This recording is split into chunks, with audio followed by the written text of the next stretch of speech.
Good evening friends. Today topic is council of minister cabinet.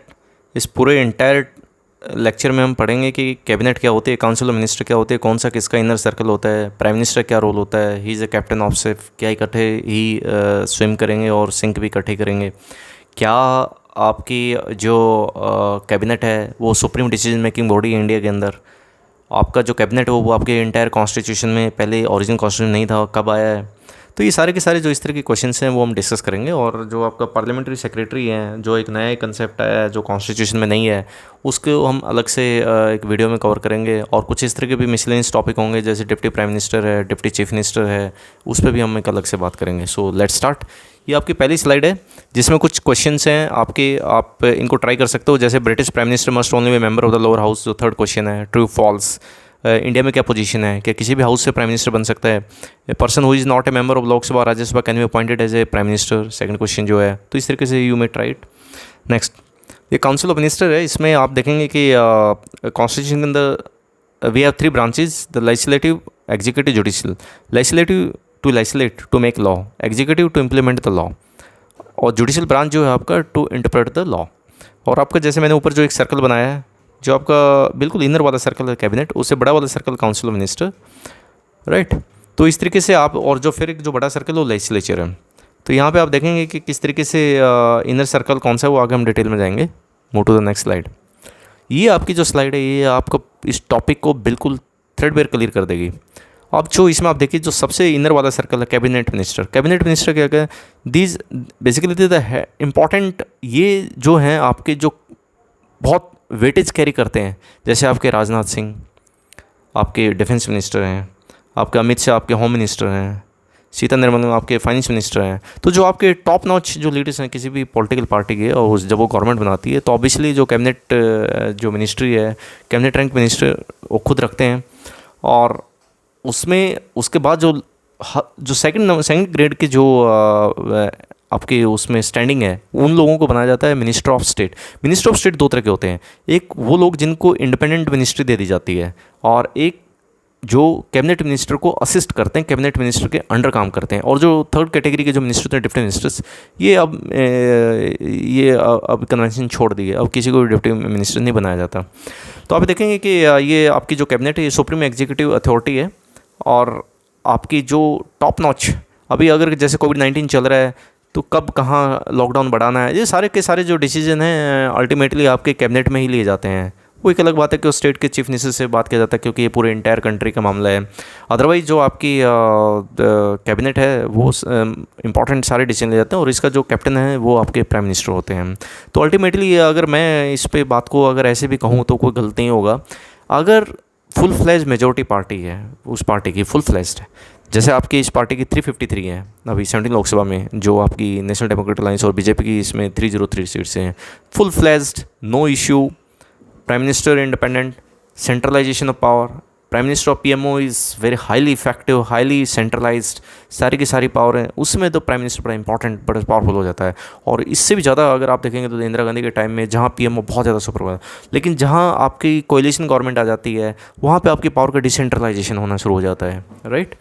तो इस तरीके से आप देखेंगे कि इसमें जो आपके minister of state independent charge है, ये जनरली कैबिनेट की मीटिंग में नहीं आते हैं, अनटिल इनकी मिनिस्ट्री से कोई काम है या इनको बुलाया जाता है तो तभी आए जाते हैं। और सेम इज़ द केस आपका जो आपके मिनिस्टर ऑफ स्टेट हैं और वो कैबिनेट मिनिस्टर के अंडर काम कर रहे हैं, तो उनको बहुत रेयरली बुलाया जाता है, अनटिल अनलेस वी या फिर कैबिनेट में केवल स्पेशल इन्वाइटिव बुलाए जाते हैं जो एक्सपर्ट्स हैं इसके। जैसे मान लिया आज कोविड-19 के बारे में थे, तो ऑब्वियसली जो एक्सपर्ट्स हैं, एम्स के डायरेक्टर हैं या हेल्थ मिनिस्ट्री सेक्रेटरी हैं, तो उनको भी बुलाया जा सकता है, उनकी राय ली जा सकती है। वो प्योर आपका कैबिनेट का प्रेरोगेटिव है। और अगर आप इस साइड देखेंगे कि इसकी कलेक्टिव रिस्पॉन्सिबिलिटी भी होती है, आपकी इंडिविजुअल रिस्पॉन्सिबिलिटी भी होती है आपके मिनिस्टर्स की, वो हम आगे पूरे डिटेल देखेंगे। जैसे अभी मैंने बताया कि आपका ये 12 नवंबर 2019 का एक ये है, जैसे वेबसाइट पे 70 लोकसभा में आपके कैबिनेट में 24 फिर 25 हो गए हैं, तो ये वेरी करता रहता है, कोई फिक्स नहीं है। हाँ, इसकी मैक्सिमम एक लिमिट है 15% of the strength of the Lok Sabha, उससे ज़्यादा नहीं हो सकते, वो भी 91st कॉन्स्टिट्यूशन अमेंडमेंट है। तो आप जैसे 57 अभी 58 हो गए, तो ये वेरी कर सकता है। It is a totally prerogative the prime minister. Prime minister को देखना है कि वो अपनी कैबिनेट कितनी, काउंसिल मिनिस्टर को कितना लंबा, कितना बड़ा बनाना चाह रहे हैं। वो बेसिकली पॉलिटिकल इक्वेशंस होती हैं, किस किस को खुश रखना है। अदरवाइज़ प्राइम मिनिस्टर बीच में किसी मिनिस्टर को हटा भी सकते हैं, उसकी परफॉर्मेंस से काम नहीं है, या कोई मिनिस्टर खुद भी रिजाइन दे सकता है अगर वो जो गवर्नमेंट की पॉलिसी है उससे एग्री नहीं करता है। ऐसे कुछ हम ऐसे एग्जांपल भी देखेंगे। So move to the next slide. ये आपको टाइप ऑफ मिनिस्टर से जो भी हमने सर्कल देखा था उसी को जस्ट ये इसमें दिखा रहा है। Indian constitution does not recognise और categorise the ministry into ranks, however in the practice as a per the UK parliamentary system, वही हमने फॉलो किया है। कैबिनेट मिनिस्टर्स जो हैं ये आपके हर मीटिंग में आते हैं, आपके जो वही हैं जो मैंने आपको बताया है, और जो इंडिपेंडेंट चार्ज के हैं तो ये भी आपके उस जैसे कैबिनेट मिनिस्टर फुल फ्लैश्ड एक मिनिस्टर को कमांड करता है, तो ऐसे ही जो आपके minister of state independent charge IC, तो MOSIC बोलते हैं शॉर्ट में, तो वो भी फुल फ्लैश्ड उस मिनिस्ट्री के लिए जहाँ पे वो इंडिपेंडेंट चार्ज हैं, तो वो भी कैबिनेट मिनिस्टर की तरह काम करता है, बट वो कैबिनेट मिनिस्टर नहीं है। Right, move to the next slide.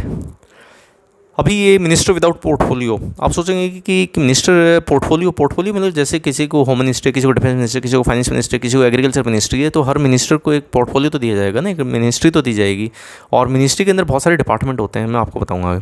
जैसे N गोपाल स्वामी अयंगर हैं, ये राज्यसभा लीडर थे, ये cabinet minister in cabinet of Pandit Jawaharlal Nehru, looking after the Kashmir affair. तो ये कश्मीर एक्चुअली जो आर्टिकल 370 आपके कॉन्स्टिट्यूशन में वो इन्हीं का ड्राफ्टेड है, और ये एज ए मिनिस्टर थे without portfolio as a railway minister.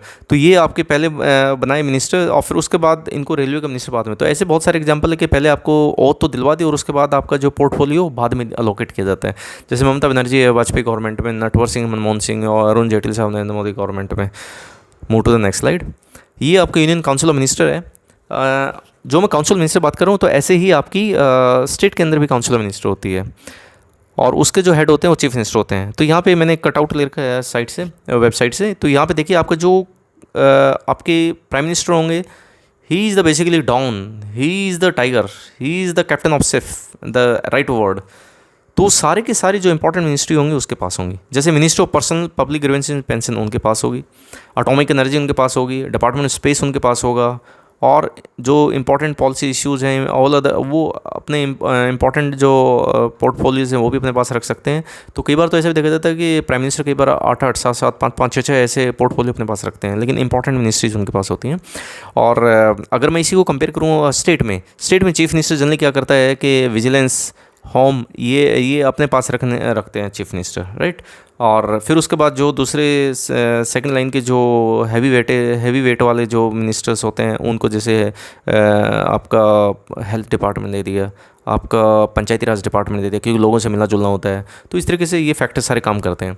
तो कैबिनेट मिनिस्टर जो मैंने बताया आपकी, जैसे अभी राजनाथ सिंह है उनको मिनिस्टर डिफेंस बना दिया, अमित शाह जैसे होम मिनिस्टर हैं, अभी जैसे इनके पहले ये उसके बीजेपी के प्रेसिडेंट थे, राइट। अभी जैसे आपके नड्डा साहब हैं, कल को मान लिया थर्ड टाइम अगर बीजेपी जाती तो नड्डा साहब को पक्का कोई ना कोई बड़ी इंपॉर्टेंट, पहले वो हेल्थ मिनिस्टर थे तो हो सकता है जब वो नेक्स्ट टाइम आए तो उनको डिफेंस मिनिस्टर या होम मिनिस्टर, मतलब इस टाइप की कोई।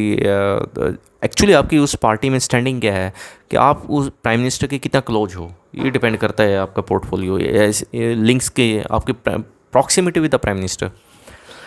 तो आपका move to the next slide. ये आपका जैसे मिनिस्टर ऑफ स्टेट है इंडिपेंडेंट चार्ज। यहाँ मैं आपको एक चीज़ बताना चाहूँगा, जैसे अभी फ़िलहाल जो है एज ऑफ नाउ 9 जो मिनिस्टर्स हैं जिनको इंडिपेंडेंट चार्ज दे रखा है, और इसमें अगर आप ये ध्यान से देखें कि श्रीपद येसो नायक है, ये इंडिपेंडेंट चार्ज है इनके पास आयुष का। तो आयुष में ये टॉप नॉच है, यही है टॉप में। लेकिन अगर मिनिस्ट्री ऑफ डिफेंस में बात करेंगे, जहाँ पे आपके राजनाथ सिंह है तो वो कैबिनेट मिनिस्टर है, तो उनके अंडर काम कर रहे हैं ये मिनिस्ट्री ऑफ डिफेंस में, राइट। और हम एक और एग्जांपल समझने की कोशिश करते हैं, डॉक्टर जितेंद्र सिंह। तो ये इनके पास क्या है कि ये minister he is minister of state independent charge of ministry of development of north eastern reason. आपको पता है कि ministry of development north eastern reason बाद में बनाई थी, क्योंकि वो लेस डेवलप्ड थे, तो जब बीजेपी गवर्नमेंट आई तो उन्होंने उसको अलग से बनाया।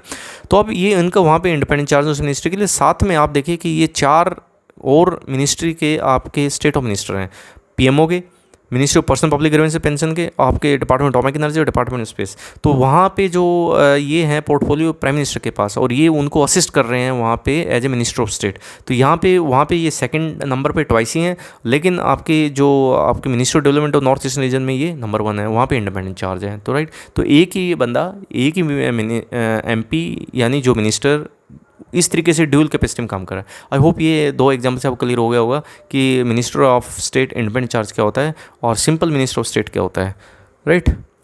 नेक्स्ट, अभी मिनिस्टर ऑफ स्टेट हैं जैसे 24 है जो अपनाऊँ, तो आप देखेंगे इसमें अलग अलग इनको चार्ज दे रखा है। जैसे अभी 7th अगर पॉइंट पे देखें, Shri G Krishna Reddy, minister of state in minister of home affairs. वहाँ पे वैसे आपके अमित शाह हैं जो आपके यूनियन मिनिस्टर होम मिनिस्टर हैं, और ये उनको असिस्ट कर रहे हैं उस मिनिस्ट्री में, सेकंड नंबर पे हैं। Move to the next slide.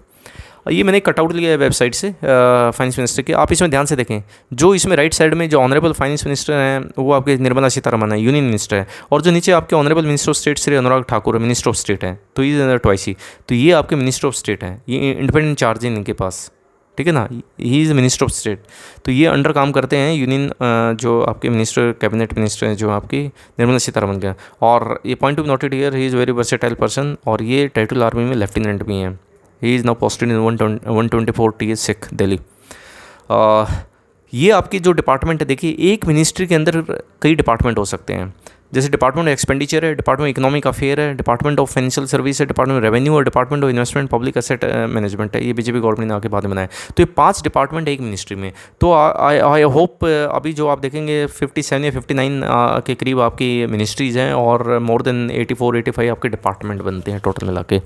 और कई बार मिनिस्टर ऑफ स्टेट को क्या करते हैं कि जनरली वो असिस्ट करते हैं, लेकिन कई बार डिपार्टमेंट भी स्पेसिफिक कर देते हैं, ये डिपेंड करता है। Move to the next slide. अब ये जो impact of the 91st council amendment 2003, वैसे मैं इसको बहुत आगे से डिटेल एक अलग से टॉपिक में करूँगा पार्लियामेंट सेक्रेटरी वाले में। इसमें क्या है कि आपका ये आपके एक प्राइम मिनिस्टर हो या नीचे आपके स्टेट में चीफ मिनिस्टर हो, तो उनके ऊपर बर्डन रहता है। जब भी गवर्नमेंट बनती है, मेजोरिटी आती है, सरकार बनती है, तो हर एक MP MLA चाहता है कि वो मिनिस्टर बने, तो एक एस्पायरेशन होती है हर एक पॉलिटिशियंस की। अब ये एक अलग बात है, ये आपको पता ही है कि कितने जो नेता हैं, कुछ नेता बहुत अच्छे भी हैं, लेकिन सभी ऐसा नहीं है, तो कुछ दूसरे पॉइंट ऑफ व्यू से भी सोचते हैं।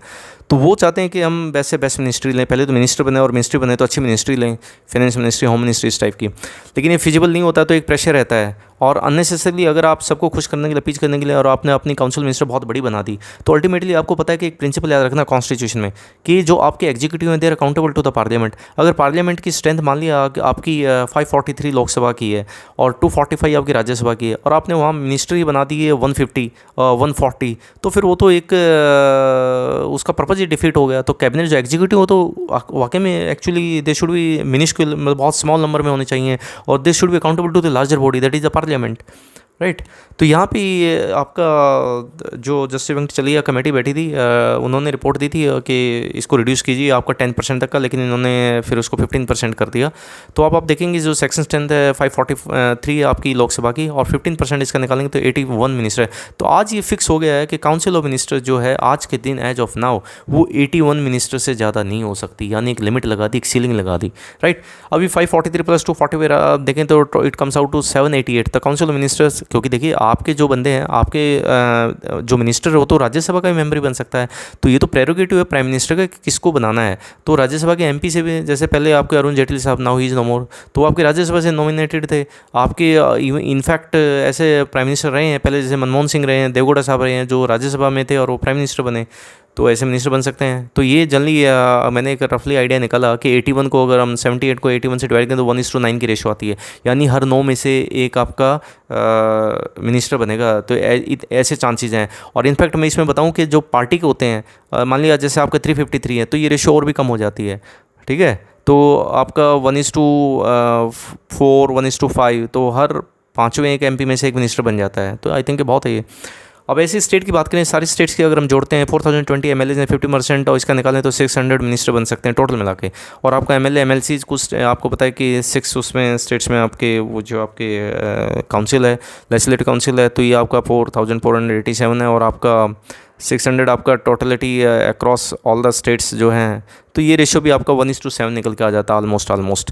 But by heart and greed each MP MLA wants to become ministers. और जैसे ये काफ़ी आपको पता ही है कि एक मिनिस्टर्स 5 साल में बहुत मल्टीप्लाई करता है उसका set. Move to the next slide. Collective responsibility of the council of the minister. देखिए अभी एक जो मैंने बोर्ड लगा रखी है, तो इसमें देखिए सबसे पहले इनकी कलेक्टिव रिस्पॉन्सिबिलिटी होती है और इंडिविजुअल रिस्पॉन्सिबिलिटी होती है, याद रखना। Collective responsibility sink and swim together, ये बड़ी कोटेशन जो है आपको अच्छी याद रखनी है। सिंक एंड स्विम टुगेदर, यानी हम या तो इकट्ठे जिएंगे या इकट्ठे मरेंगे, ठीक है ना। तो PM is the captain of ship. और ये they are responsible, they are accountable to the Lok Sabha. और आपका जो प्रिंसिपल ऑफ कलेक्टिव रिस्पॉन्सिबिलिटी है, ये आपके आर्टिकल 75 क्लॉज 3 में है, जहाँ पे बताया council minister shall be collective responsible in the Lok Sabha, shall be collective responsible. A ministry which loses the confidence in Lok Sabha is oblige to resign. अगर वो अपना कॉन्फिडेंस लूज कर जाते हैं तो मिनिस्ट्री तो ऑब्वियसली उनको रिजाइन देना पड़ेगा। जैसे आपका मनी बिल है, फाइनेंस बिल है, अदर इंपॉर्टेंट मेजर पॉलिसी लेके आते हैं, और या आपका नो कॉन्फिडेंस मोशन पास हो जाता है, तो इसमें they lost the faith in the Lok Sabha, तो उनकी मेजोरिटी नहीं रही है, तो ऑब्वियसली वो सारे के सारे जाएंगे।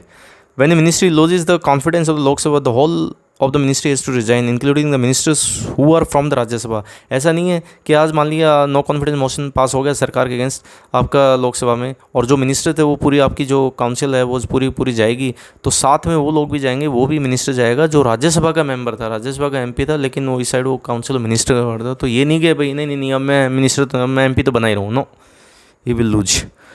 तो in certain cases ministry may advise the president to dissolve the Lok Sabha and call for fresh election. तो ऐसा भी हुआ है, जैसे इंदिरा गांधी ने एडवाइज किया था कि तो ये मतलब it is a prerogative of the council of minister, in fact the prime minister, right. और आप ये देखेंगे कि इसमें आपका move to the next slide, ये कैबिनेट डिसीजन जो है आपका इंडिविजुअल, मैंने रिस्पॉन्सिबिलिटी भी बताई थी कि इंडिविजुअल रिस्पॉन्सिबिलिटी क्या है कि अगर कोई मिनिस्टर अपना काम अच्छे से नहीं कर रहा है, जैसे भी मोदी साहब ने कहा था कि 100 डेज का परफॉर्मेंस मांगी थी, और उस केस में अगर प्राइम मिनिस्टर को लगता है कि he is not performing up to the mark, तो प्राइम मिनिस्टर उनसे रिजाइन मांग सकता है, या अगर वो अपना रिजाइन नहीं दे रहे थे तो he may advise to the president also doctrine of pleasure of the president, और डॉक्ट्रिन ऑफ प्लेजर जो है वो इन्वोक हो जाएगी और he will be thrown out from the council of minister. Go to the next slide. The cabinet decision binds the ministers. अब इसमें ऐसा हुआ है कि देखिए कैबिनेट, मैंने बताया ना कि उनकी ज्वाइंट रिस्पॉन्सिबल है। आप विद इन द रूम आप वहाँ पे डिस्कस कर सकते हो, आप अपने ओपिनियन दे सकते हो, लेकिन एक बार आपका डिसीजन फाइनल हो गया, कैबिनेट ने ले लिया with majority, then you will be avoided by that decision only. फिर आप उस डिसीजन को चेंज नहीं कर सकते बाहर आके और मीडिया को बोलो कि नहीं I was not happy with that decision, दो ये कैबिनेट का मेजोरिटी का डिसीजन था इसलिए मेरे को no, you will undermine the aura of the cabinet. तो यहाँ पे आपका जो डॉक्टर भीमराव अम्बेडकर ऐसे हुए पहले, भीमराव अम्बेडकर साहब ने जो हिंदू कोड बिल था 1953 उससे एग्री नहीं कर रहे थे कुछ प्रोविजन से, और कैबिनेट उसके साथ आगे जाना चाह रही थी, तो इन्होंने रिजाइन दे दिया। सी डी देशमुख साहब ने भी रीऑर्गेनाइजेशन स्टेट 1956 में रिजाइन दे दिया था। अली मोहम्मद साहब हैं, ये जब आपकी ये राजीव गांधी गवर्नमेंट थी और उसमें शाहबानो वाले केस के बाद जो ये लेके आए थे Muslim women protection right on divorce act 1986, तो उन्होंने भी रिजाइन दिया था। तो ऐसे इंसिडेंट हुए हैं। अगर if you are not happy please leave the ministership. आपको पता ही है, तो अभी तक आपको ये तो समझ में आ गया होगा कि काउंसिल मिनिस्टर एक बड़ा सर्कल है जिसमें आपके मे बी 70-75 ऐसे हो सकते हैं, फिलहाल जैसे 58 है काउंसिल मिनिस्टर। तो ये इट इज़ द प्रेरोगेटिव, लेकिन एक सीलिंग भी है, और उसका जो बिल्कुल इनर सर्कल है, जो कैबिनेट रैंक के मिनिस्टर जो बनते हैं उन उस ग्रुप को ही कैबिनेट बोलते हैं। और मैं आपको बता दूं कि जो कैबिनेट है आपका, कैबिनेट का कहीं भी इसका जिक्र नहीं है। कमाल की बात है। We have the parliamentary form the government, we have the council of minister form the government, actually we have the cabinet form the government, और actually we are having the form the prime minister form the government.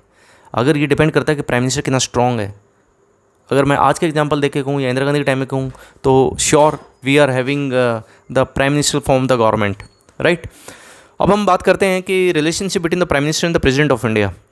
अब यहाँ पे जो prime minister president का relation है, यहाँ पे कुछ ड्यूटीज़ कास्ट करके हैं प्राइम मिनिस्टर की, कि prime minister will apprise the honourable his excellency the president of India about the कि कौन से बिल लेके आ रहे हैं, क्या काम हो रहा है। तो यहाँ पे देखिए आप, the prime minister the both connected with the council minister, basically link का काम करते हैं काउंसिल मिनिस्टर के बीच में और प्रेसिडेंट के बीच में प्राइम मिनिस्टर। और यहाँ पे जो प्रेसिडेंट है, प्रेसिडेंट प्राइम मिनिस्टर अपॉइंट करते हैं। जो आपके दूसरे जो आपके मिनिस्टर्स हैं, ये आर्टिकल 75, जो आपके दूसरे मिनिस्टर्स हैं ये अपॉइंटेड तो प्रेसिडेंट के द्वारा ही होते हैं, but on the advice of prime minister. तो प्राइम मिनिस्टर डिसाइड करते हैं अपनी टीम में कौन लेना है।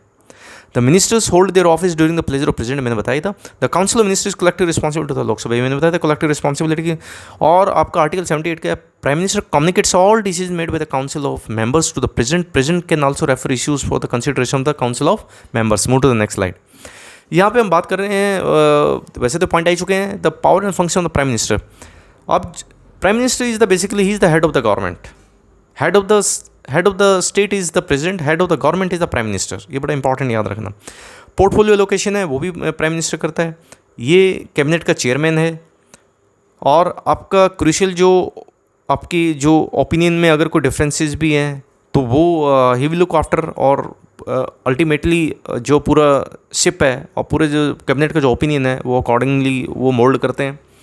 और आपका जो दूसरी कंट्रीज़ में भी जब वो जाते हैं, आपके जैसे हाई लेवल इंटरनेशनल मीटिंग्स होती हैं, जैसे G8 है, G20 है, ब्रिक्स है, सार्क है, तो वहाँ पे भी वो कंट्री को रिप्रेजेंट करते हैं। और आपका जो मैंने बताया प्रेसिडेंट और कैबिनेट के बीच में लिंक का काम करते हैं। और उसके अलावा वो जो आपकी की अपॉइंटमेंट्स है, जैसे आपके वो ही is the basically he had the nuclear command authority, he is the chairman of NITI Aayog. और आपकी जो cabinet he is the basically chairman of the appointment committee of the cabinet. तो आपको पता है कि जो अपॉइंटमेंट कमेटी ऑफ कैबिनेट है, सारी जो की इंपॉर्टेंट जो पोजीशन है वो सारी आपकी कैबिनेट ही करती है, अपॉइंटमेंट कमेटी, और उसके चेयरमैन प्राइम मिनिस्टर होते हैं। जैसे आपके CBI के डायरेक्टर हैं, चीफ ऑफ आर्मी स्टाफ है आपके, तो ये सारे के सारे ये डिसाइड करते हैं। और आपके जैसे डिपार्टमेंट एटॉमिक एनर्जी के तो वैसे भी ये बॉस हैं, डिपार्टमेंट स्पेस के, he is the basically chief adviser to the president. तो देखोगे कि almost one man show if you, अगर आपके पास फुल मेजोरिटी है तो। Move to the next slide. Who is eligible to be a prime minister? आपके प्राइम मिनिस्टर के लिए एलिजिबल कौन है? कोई भी सिटीजन ऑफ इंडिया। आप राज्यसभा या लोकसभा मेंबर भी होने चाहिए। जबकि आपको पता है कि यूके के अंदर आपको सिर्फ लोअर हाउस का ही होना पड़ेगा। लोअर हाउस में हो अगर आप MP तो तभी आप प्राइम मिनिस्टर बन सकते हैं यूके के अंदर। लेकिन उस कन्वेंशन को हमने फॉलो नहीं किया। अब आप क्यों नहीं किया ये आप सोच के और कमेंट बॉक्स में लिखना। He should always complete. अधिक अगर देखिए आपको राज्यसभा का मेंबर है तो ऑब्वियसली राज्यसभा की कंडीशन है, राज्यसभा का मेंबर बनने के लिए 30 ईयर्स। अगर लोकसभा का है वो MP तो 25 ईयर्स है, right. Move to the next slide. अब position of the prime minister. Position of prime minister is something like Singham. आपने सिंघम मूवी देखी होगी। तो ये आपकी अगर मैं बताऊं कि आपकी from the first prime minister Pandit Jawaharlal Nehru, ये पोजीशन बहुत स्ट्रांग थी। It was at much at the higher pedestal. और उसके बाद जब कोलिशन एरा हुआ तो तब थोड़ा सा प्राइम मिनिस्टर की पोजीशन हल्की वीक होती है, क्योंकि उसमें कोलिशन आपको गठबंधन धर्म निभाना होता है, तो आपके दूसरों की कंसेंस भी लेनी पड़ती है जो भी आपको डिसीजन लेने होते हैं। तो यहाँ पे आप देखिए कि ये जनरली कांग्रेस के टाइम में ऐसा होता था कि हाई टावर्ड पर्सनालिटी है वही प्राइम मिनिस्टर बनते थे। और जो जनरली आपके कांग्रेस के जो पार्टी के जो प्रेसिडेंट होते थे, तो राइट। लेकिन ऐसा कोई हार्ड एंड फास्ट फार्मूला नहीं है, आप देख सकते हैं अगर पूरी हिस्ट्री देखें। पर जनरली जो हाई टावर्ड पर्सनालिटी ऑब्वियसली है वही बनते हैं। वो अलग बात है, जैसे देवगौड़ा साहब बीच में कई बार ये कोalition का भी कमाल हुआ है। तो government can't function without A prime minister. हाँ, यहाँ मैं आपको बता देता हूँ कि अगर प्राइम मिनिस्टर नहीं है, जैसे मैं आपको death and resignation of prime minister automatically brings about the dissolution of council minister. जैसे ही अगर प्राइम मिनिस्टर रिजाइन दे दिया और उनकी डेथ होगी तो ऑटोमेटिकली काउंसिल मिनिस्टर डिजोल्व हो जाएगी और एक वैक्यूम क्रिएट हो जाएगा, एक खालीपन क्रिएट हो जाएगा। और डिमाइज एंड रेजिग्नेशन और dismissal of minister creates only vacancy. लेकिन अगर कोई मिनिस्टर मरता है तो उससे क्या होता है, या कोई रिजाइन देता है तो उससे क्या है कि सिर्फ एक वैकेंसी, एक पद खाली होगा। और वो ज़रूरी भी नहीं प्राइम मिनिस्टर उस पद को भरें, उसकी जो किसी और को वो पोर्टफोलियो दें। हो सकता है कि एडिशनल किसी और मिनिस्टर को दे दे जो एग्जिस्टिंग है। तो राइट, तो दोनों की पोजीशन में बहुत ज़्यादा डिफरेंस है। Move to next slide. ये कुछ इंपॉर्टेंट फैक्ट्स हैं। लॉन्गेस्ट सर्विंग प्राइम मिनिस्टर आपके जवाहरलाल नेहरू साहब हैं। लॉन्गेस्ट सेकंड लार्जेस्ट आपके प्राइम डॉक्टर मनमोहन सिंह हैं। और अभी जैसे नरेंद्र मोदी साहब होंगे तो पोजीशन बराबर हो जाएगी और डेज काउंट होंगे। और आपके जो एक्टिंग प्राइम मिनिस्टर ट्वाइस गुलजारन बने, फर्स्ट वुमेन आपकी इंदिरा गांधी जी बनी। First non Congress prime minister जो मोरारजी देसाई बने। और आपके Indian prime ministers received Pakistan highest civilian award Morarji Desai साहब को मिला। ये कुछ फैक्ट्स हैं, कभी बार क्वेश्चन ऑब्जेक्टिव आ सकते हैं। यंगेस्ट इंडियन प्राइम आपके जो प्राइम मिनिस्टर राजीव गांधी जी हैं। सेकंड नंबर पे आपके इंदिरा गांधी जी हैं। First prime minister from south India PV Narasimha Rao. और first prime minister of India who was a member of Rajya Sabha तो HD देवगौड़ा साहब, राइट। उसके बाद तो मनमोहन सिंह भी बने, लेकिन मैं I am talking about the first. Move to next slide. Is the advice tendered by the council of ministers binding on the president? ये बड़ा एक इशू रहा। अब देखिए आपका 71 में और 74 में सुप्रीम कोर्ट ने बोल दिया। एक 71 का एक मैं आपको एक इंसिडेंट और बताता हूँ। सुप्रीम कोर्ट ने बोल दिया था जो इंदिरा गांधी ने, अगर आपकी जैसे लोकसभा डिजोल्व होगी तो काउंसिल ऑफ मिनिस्टर डिजोल्व नहीं होगी, राइट। क्योंकि उस गैप को भरने के लिए काउंसिल ऑफ मिनिस्टर चाहिए जो प्रेसिडेंट को एडवाइस करती रहे till the formation of new government, right. एक 71 में और 74 में बोल दिया था कि सुप्रीम कोर्ट ने कि जहाँ पे सेटिस्फैक्शन ऑफ द प्रेसिडेंट है, basically satisfaction personal satisfaction of president नहीं है, it is satisfaction of council of ministers. President shall act accordingly aid and advice tendered by the council of ministers. और जो aid and advice है that is unquestionable in any court of law also. तो जो aid and advice council of minister देंगे वो final है, right.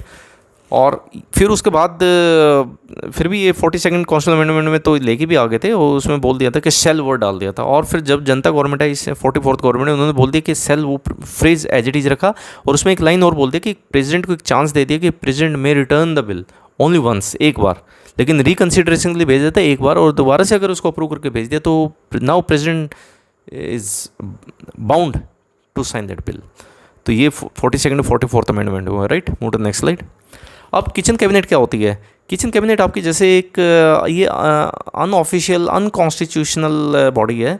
और इन सकल ये आप ऐसे समझ सकते हैं जैसे आपको कोई डिसीजन लेना है तो आपके जो बहुत क्लोज हैं वो आपको कोई फ्रेंड हो सकता है, आपका कोई ज़रूरी नहीं है कोई फैमिली मेम्बर ही हो, आपका कोई फैमिली मेम्बर भी हुए और में भी, तो ये बहुत एक छोटी सी बॉडी होती है, 2 4 5 7 8 में हो सकते हैं. और ये इस तरीके से आपके यूएस यूके में भी डिसीजन होते हैं. इसमें क्या होता है कि डिसीजन पहले डिसाइड कर लिया आपने, इनफॉर्मली उनसे बातचीत कर ली और अनऑफिशियली, और फिर क्या करते हो कि just due to your towering personality आप उसको कैबिनेट में लेके आते हो और आप अपने कैबिनेट कुलीग्स के ऊपर इम्पोज करते हो, राइट. जैसे ऐसे एलिगेशन इंदिरा गांधी जी पे लगे थे कि वो संजय गांधी अपने सन और जो उनके सेक्रेटरी वगैरह से अनऑफिशियली वो डिसीजन लेके और फिर ऑटोमेटिकली वो इम्पोज कर देते थे, राइट. और अब मैं यहाँ पे आपको बताना चाहता हूँ जो कैबिनेट वर्ड आपके कॉन्स्टिट्यूशन में कहीं पे भी नहीं था ओरिजिनल, लेकिन जब इंदिरा गांधी जी ने आपकी इंटरनल इमरजेंसी लगाई और जब अपोजिशंस को काफ़ी टॉर्चर हुआ, और जब टॉर्चर मिलता है इंसान को तो उसके बाल खड़े हो जाते हैं और वो बहुत ज़्यादा सोच समझ के काम करता है फिर. तो उन्होंने आते ही ये काम किया कि 352 में जहाँ पे प्रोक्लेमेशन ऑफ इमरजेंसी आपकी नेशनल इमरजेंसी उसमें डाला कि जो आपका एड एंड एडवाइस है जो वो आपकी रिटर्न में जाएगी रिक्वेस्ट इमरजेंसी इम्पोज करने की, राइट. तो रिटर्न में और कैबिनेट से अप्रूव होनी चाहिए, तो इसलिए कैबिनेट वर्ड उसमें डाला है, उससे पहले नहीं था, right. Move to the next slide. ये आपकी क्वेश्चंस हैं. Let's try why Indian constitution didn't adopt a convention of British prime ministers. जैसे अपने कहीं किसी भी हाउस से हो सकता है, तो प्लीज़ इसका रीज़न दीजिए आप. कैन डिप्टी प्राइम मिनिस्टर और deputy prime minister proceed over the meeting of cabinet. क्या कर सकते हैं अगर मान लिया आपके जो प्राइम मिनिस्टर बीमार हो जाएं या कहीं फॉरेन में चले गए, आपके कोई G8 की मीटिंग, G20 की मीटिंग, ब्रिक्स की मीटिंग या कहीं करने चले गए और पीछे से कोई अर्जेंट डिसीजन लेना पड़ जाता है, तो क्या आपकी डिप्टी प्राइम मिनिस्टर या सेकंड इन कमांड ऐसा कोई कंसेप्ट नहीं है, लेकिन जनरली होम मिनिस्टर को ऐसा कंसिडर किया जाता है कि प्राइम मिनिस्टर के बाद he is in second number unofficially. तो ऐसा कुछ इंसिडेंट हुआ है जैसे राजनाथ सिंह ने चेयर किए हैं पहले, तो आप प्लीज़ बताइए. Can a nominated MLA MLC be appointed as a chief minister. जैसे अभी आपका महाराष्ट्र के अंदर ठाकरे साहब, उद्धव ठाकरे, अभी उनका जो इश्यू बना हुआ है, क्या वो उनको अभी नॉमिनेशन के लिए गवर्नर के पास भेजा है, तो वो उस पर अगर मेरे को टाइम मिला तो मैं उस पर एक छोटी सी वीडियो बना दूंगा. तो आप प्लीज़ क्या नॉमिनेटेड जो MLA MLCs हैं, यानी आप सीधा के सीधा इम्पोर्टेड कैंडिडेट लेके आए, जैसे जयललिता मैडम एक बार आए थे सीधे, वो पहले चीफ मिनिस्टर बने फिर उन्होंने कंटेस्ट किया, और ऐसे बहुत सारे एग्जांपल्स हैं. I hope you might have enjoyed this video. अगर आपको कोई डाउट है तो प्लीज़ कमेंट बॉक्स में लिखिए. और आई अगेन रिक्वेस्ट यू, अगर आप लोगों को अच्छा लगा हो तो please motivate me, like and subscribe. Thank you.